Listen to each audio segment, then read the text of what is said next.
How's it going, guys? Peshcats here, and I'm here with BoatsDontSink. Hey guys, And, this is Connor. Boats don't sink. and today we're going to be doing some commentary on the World Finals for English Weiss Schwarz, which was Riaz Mohammed playing Attack on Titan versus Christian Jahrbacher also playing Attack on Titan.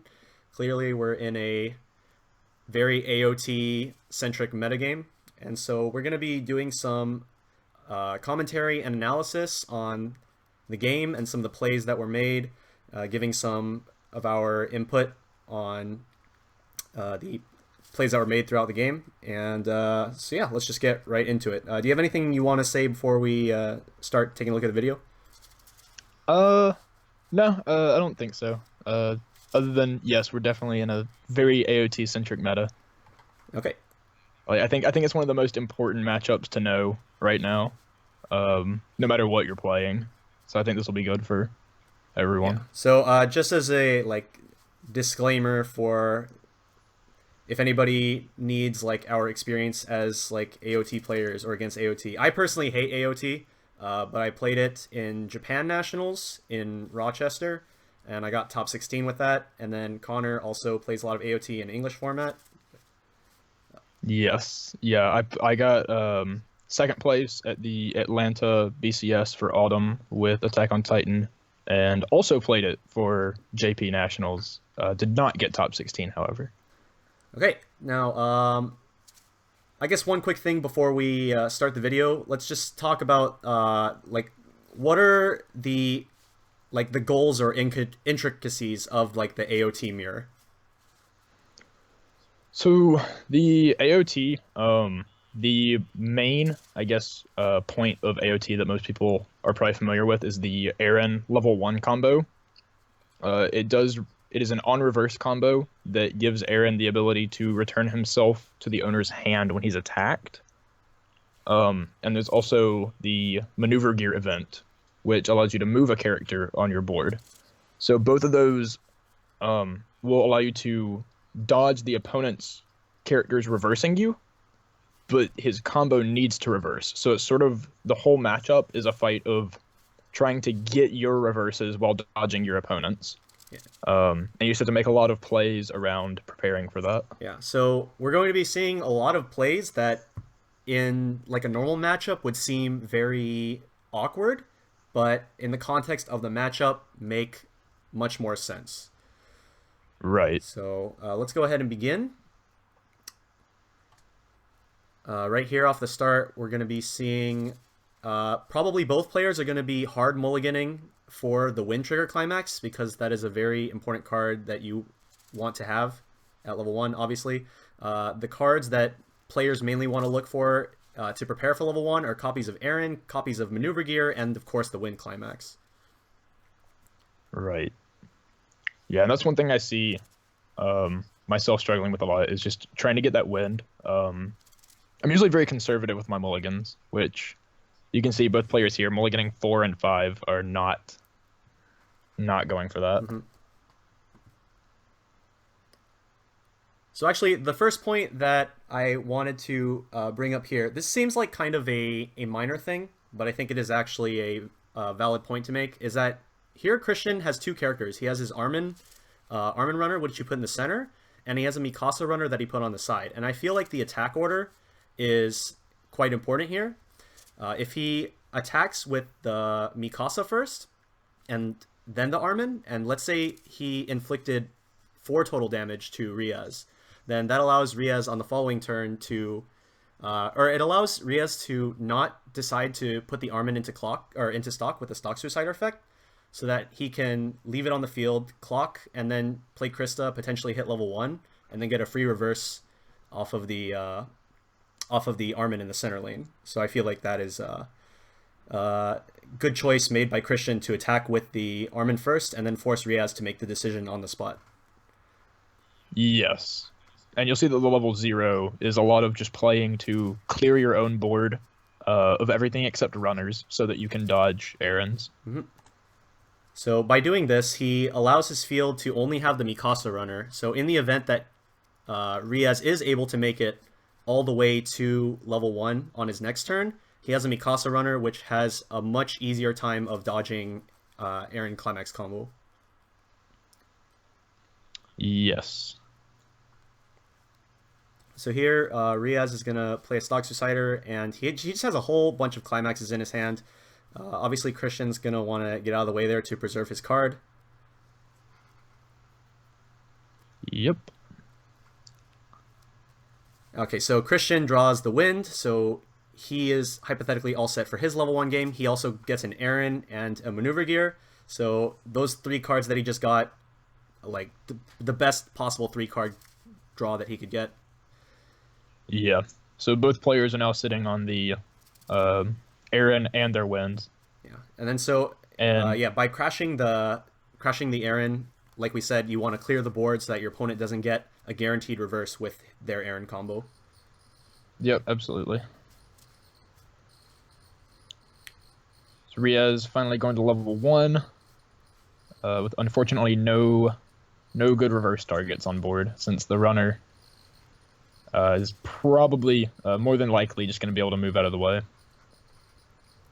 Yeah, so the play that Riaz goes for here, he's not going to try to go on the offensive right now because, like, there's no good way to guarantee a reverse with his Aaron. So instead, what he wants to do is he wants to play defensively by using Armin to grab as many Maneuver Gears as possible so that he can avoid Christian's potential reverse combo. So he currently has 2 Maneuver Gears in his hand that he can use to dodge 2 attacks. And the reason that he doesn't play a 3rd character here is because he doesn't have a way to dodge reverse if he were to commit a 3rd character on board. Right. And it turns out that Chris does miss the runner. Yeah, unfortunate. So that's not something that you can necessarily account for, obviously, so I think it's perfectly valid for him to just play the Armins. Oh, absolutely. Though I do think it's worth noting that when you do miss the runner on the Maneuver Gear like Chris did, he now has a target in his waiting room for later. When he does resolve an Aaron combo, he can grab that Maneuver Gear. Yes, this is true.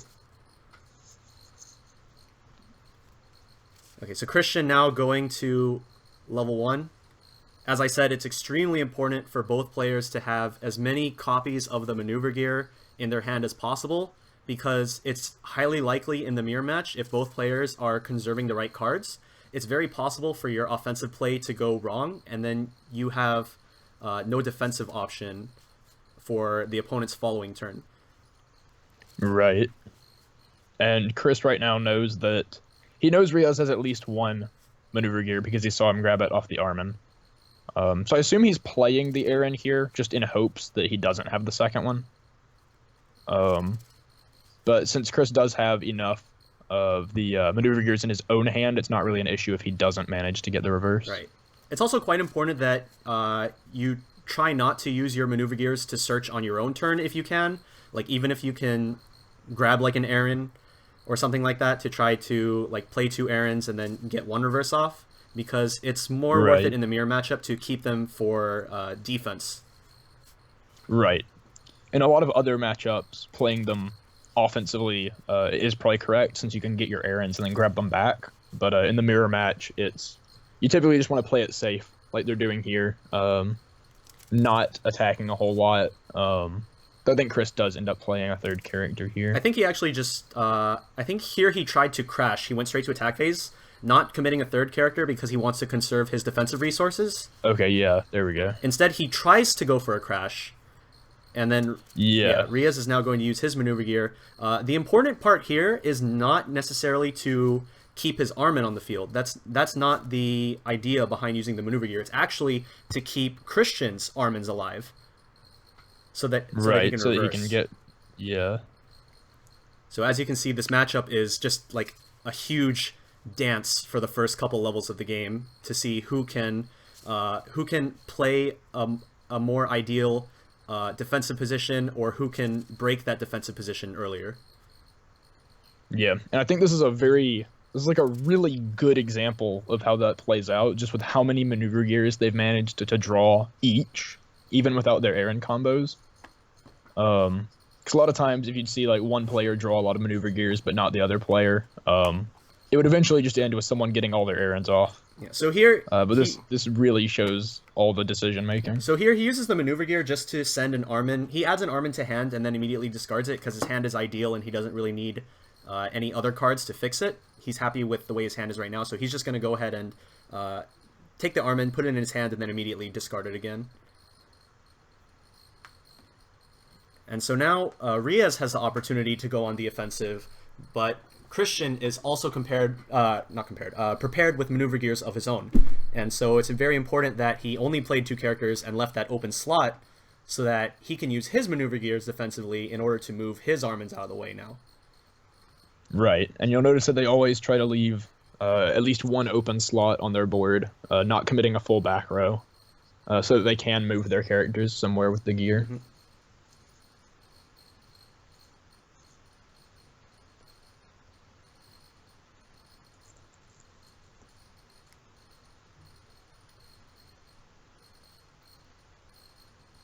So the deck thinning here, just a nice little bonus for him using the maneuver gear, but really he just wants to get his Armin out of the way. Right. He sort of already has everything that he's looking for, but grabbing another Aaron is never going to hurt you in the matchup. Yeah. So hypothetically, do you feel that Riaz should have attacked with his Aaron first so that he could just like kill an Armin with the third attack? Yeah, I do. That's actually one of my arguments against not maxing out on the 1-0 gear, is that in scenarios where your open slot is in the front row, they can still end up killing your character when you do move it. Though obviously having 4, you can see how useful it is in the mirror match here, just being able to dodge without playing stock. But yeah, I do think he should have attacked with the Armin first, just to force... Or attacked with the Armin last, you mean? Or yeah, I'm sorry, the Aaron first, to force the Armin into a spot where he could reverse it. Just to force that, at least. Chris now has to commit 1 extra card to board. Yeah. So for those that missed it, Christian, he technically missed the timing on when the Armin would have been moved, but they just agreed to allow him to move the Armin. He had that intent in the first place, so they just felt that that was okay. Here he's going to use the second maneuver gear. Once again, the main idea is to move Armin out of the way, and not necessarily to grab cards out of the deck and filter the hand, but grabbing Aaron, always a good thing.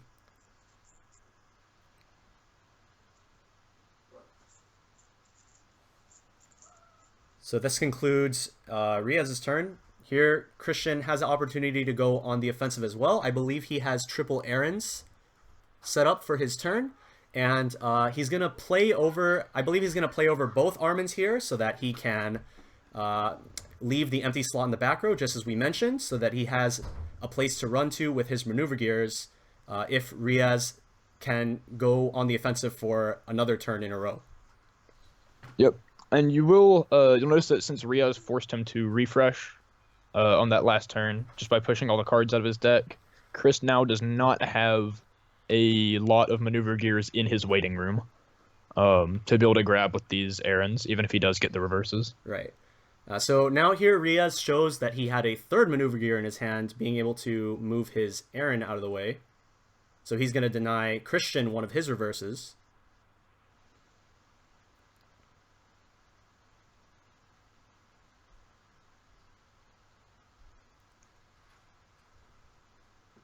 And looking at his waiting room, looks like he has 5 climaxes out. Yeah, something like that, yeah. He definitely has one split 2k1, which he just triggered on his previous turn. Right. And there's another split 2k1. There's the 7th. So Christian finally going to get the first Aaron reverse of the game. And then there is the last climax. So he's going back with 6 climaxes, I believe, 2 split 2k1s, and 4 wins. And that's a little bit unfortunate since he's probably going to want to start setting up a split 2k1 for his later game plays. And now he only has 2 copies of it in the deck that he can grab. Right. Fortunately, though, with fairly sure both players are playing 4 copies of the Armin level 1. So he will be able to. He has the ability to mill through his deck with the couple that went back in on refresh. Right. Yeah. So I didn't play AOT in the English format. Like I played it in Japanese format, and when I played it, I wasn't too big of a fan of the Armin level 1, but I feel it carries much more significance in the English format because of how much Attack on Titan there is. There's a lot more significance placed on being able to grab your maneuver gears reliably, and I feel like the Right. Armin is really helpful for that. Yeah, absolutely. Okay, so Riaz going to level 2, and he decided to 3-stock encore one of his errands.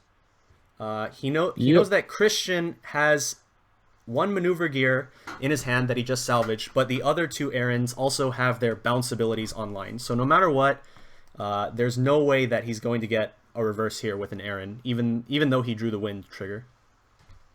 Right. It's a bit of an unfortunate case for Riaz right now. I don't remember what the exact play was here that he does. I think he ends up. So he does the brainstorm. Obviously, you can notice that since he hasn't been able to get these reverses, his hand is getting quite small. But I believe he ends up side attacking into Chris's characters here. Yes. So the reason for the side attack being a good play here, in my opinion, or I guess like as a general play, here he's going to force Christian to use his maneuver gear so that he can't use it later. So he's obviously going to front attack on the top. But the reason that side attacking the Aaron is nice play here.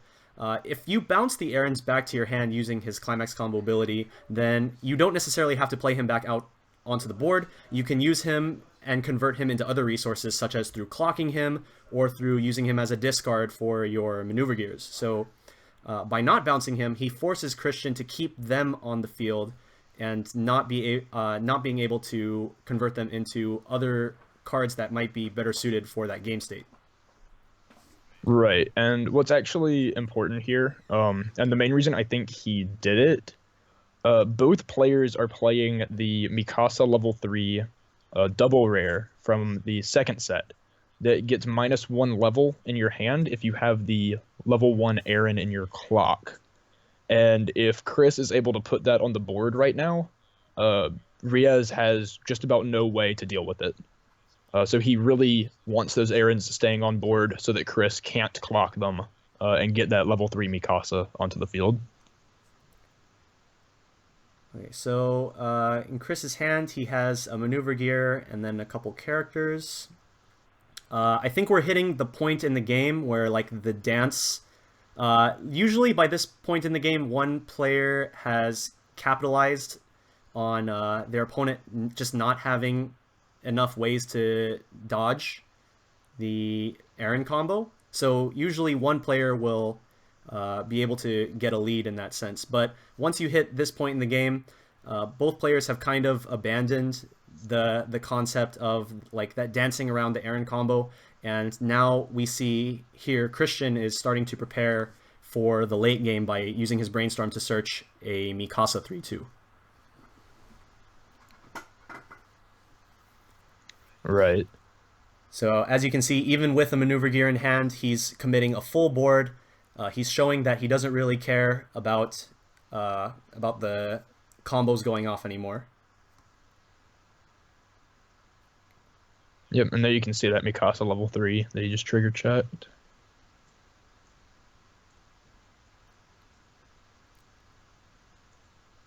So Riaz using his 3 stock again. Both players' resources becoming very low in terms of hand.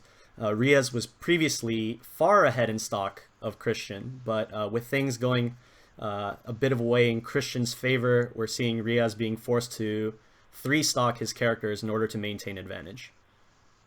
Right. And typically, you will see that happen, where one player in the mirror just falls behind. Whoever does not get their Aaron combo off tends to fall behind in resources. just because they're not able to keep their board alive through the Aaron returning himself to hand and effects like that. Unfortunate side effect of running the Armin. There are a lot of good cards that aren't yellow that you would want to play in Attack on Titan, and unfortunately, he showed 3 non-yellow cards with his Armin, so he is going to be forced to discard 1 card, and he's going to choose to discard the win trigger. Yeah, so that's never a good thing you want to see. The odds of it happening aren't super high in the deck, but it is definitely something you have to watch out for.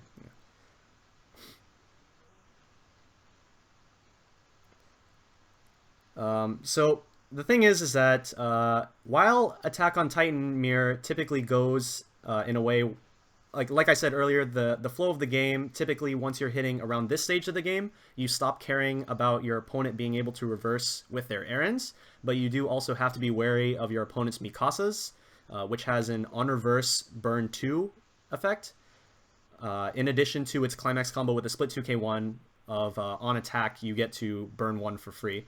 So yeah, on reverse burn 1. Yeah. Yeah, pay 2 burn 1. Burn 1. So you have to be wary about your opponent's reverses at both the early stages of the game as well as the late stage, but we're currently at the middle stage of the game where it's not quite as important. Right.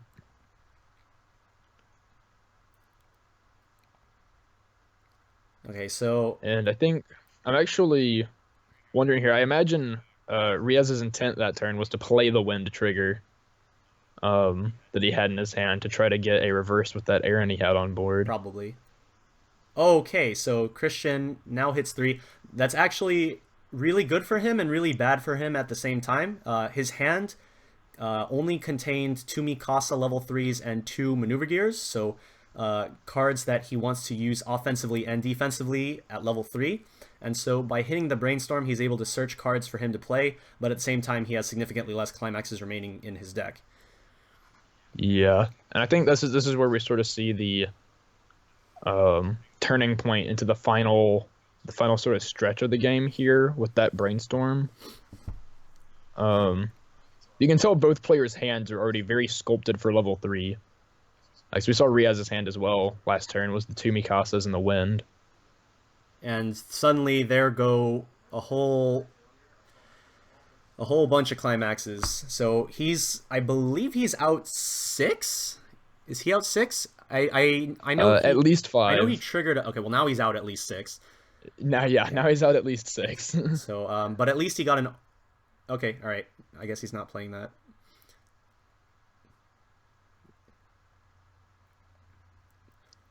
Yes, now he's trying to figure out how many cards he's got left in that deck to worry about.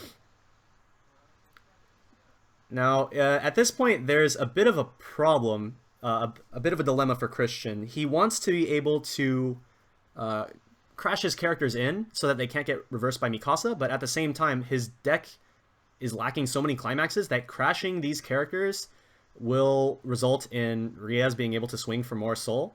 So he's basically just in a really bad situation no matter what he does.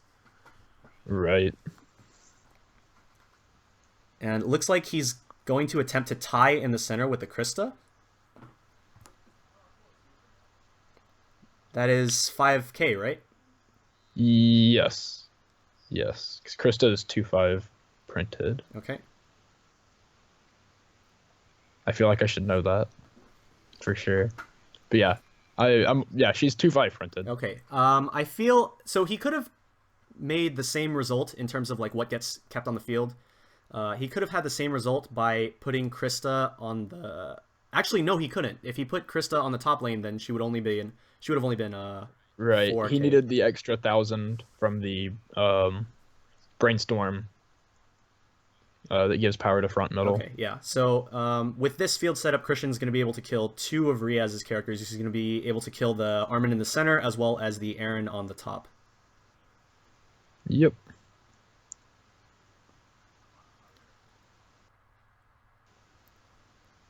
So what I think Christian is hoping for here is that Riaz cancels some of these next few attacks so that he's left at level 2 with a bunch of cards in his hand that he can't play, and he just killed a couple of his characters on the field. So, Right. or at least that would be my hope if I were in Christian's position right now. But he refresh point takes the climax, and I actually think that's better for Riaz in this position. Yeah, I think even at this point though, from Chris's perspective, if he does hit Riaz to level 3, he's at least still like mid-level 2, so Riaz probably can't kill him from this range. Oh, he just killed all 3 characters. Okay, yeah. Yeah. So I think he's thinking Riaz probably can't kill him from this range. So even if Riaz gets to play his finishers and get reverses, Chris can just finish him off the following turn. What's really unfortunate here is that Riaz had no red in his level or clock, so he was forced to clock one of his 3/2 Mikasas in order to even play the other one at all.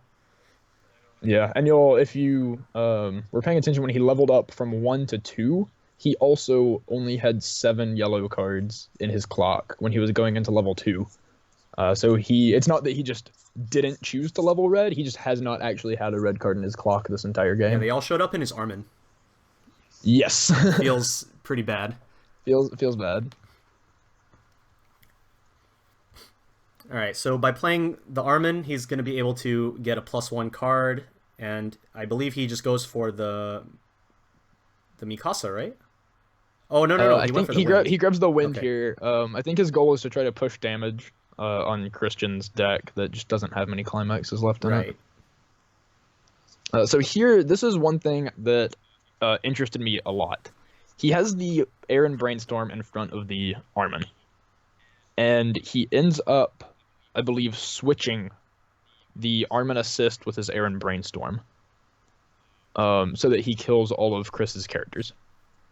And I'm not sure that I would have done that. I think crashing the Aaron Brainstorm so that it's not a reverse target for Chris might have been the better play in the long run. Yeah, Riaz has 1 maneuver gear in his hand, right?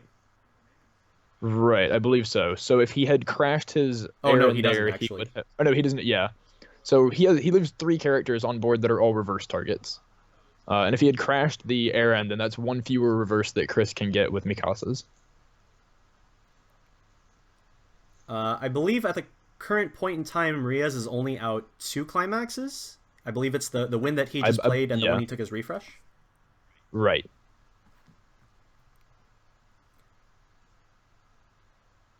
So Christian's... Yeah, 'cause he refreshed 8 in, and then took the refresh and grabbed the wind off of Armin. Christian's looking to capitalize on the following turn, but we're going to have to see how that goes. And here he discards the maneuver gear for the first maneuver gear's effect. Right.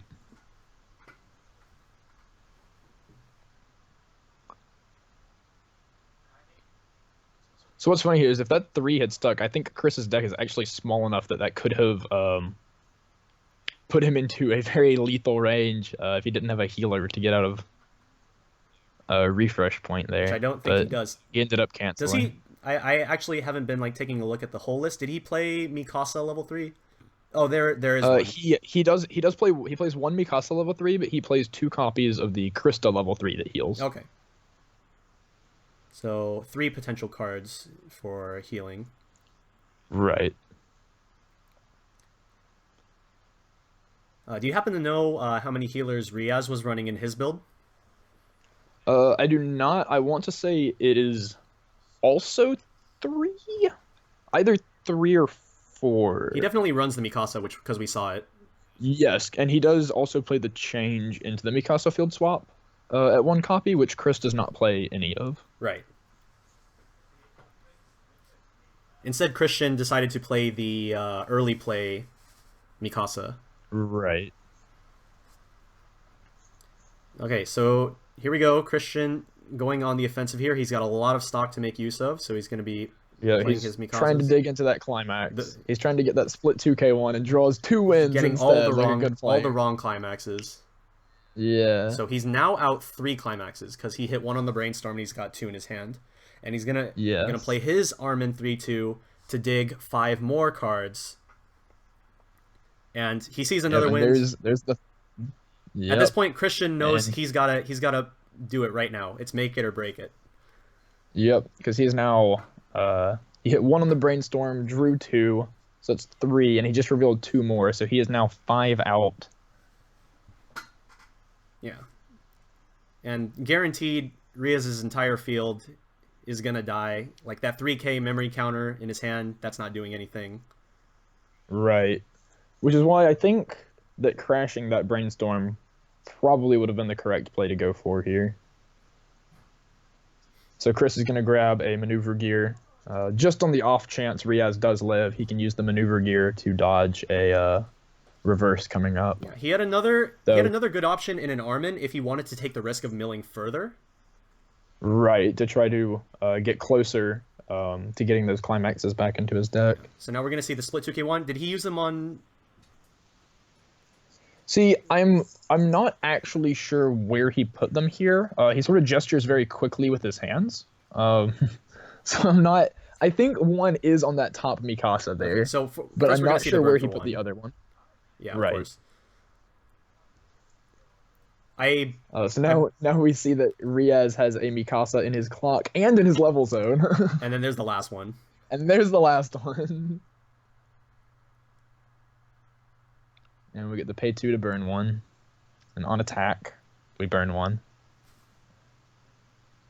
And so Christian's just Triggers like another one, so he's now 7 out. he's just like where are all my climaxes going?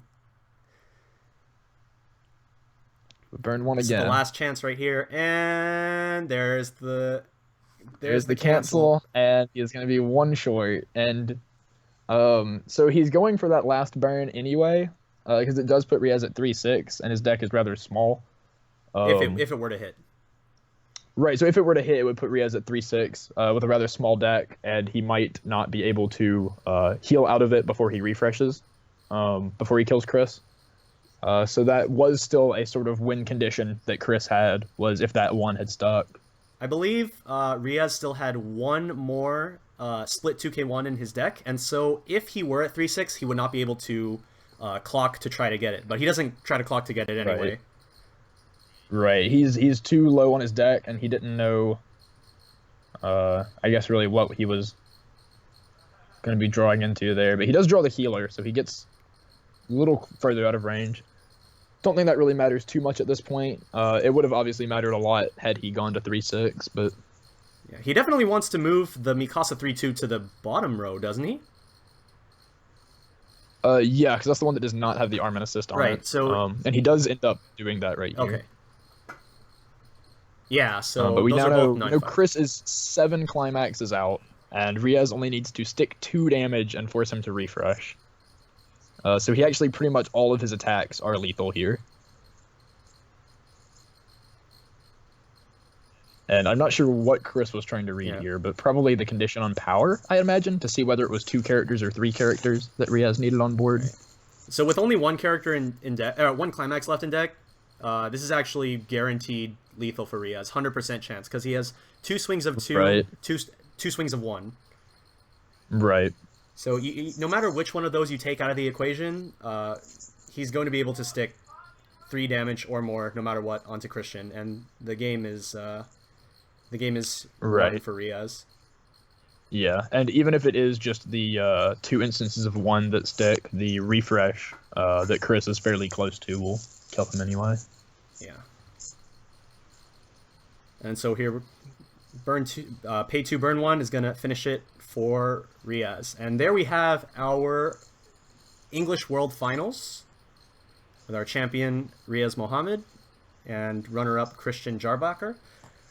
So, with the replay over, do you have any thoughts that you wanted to voice?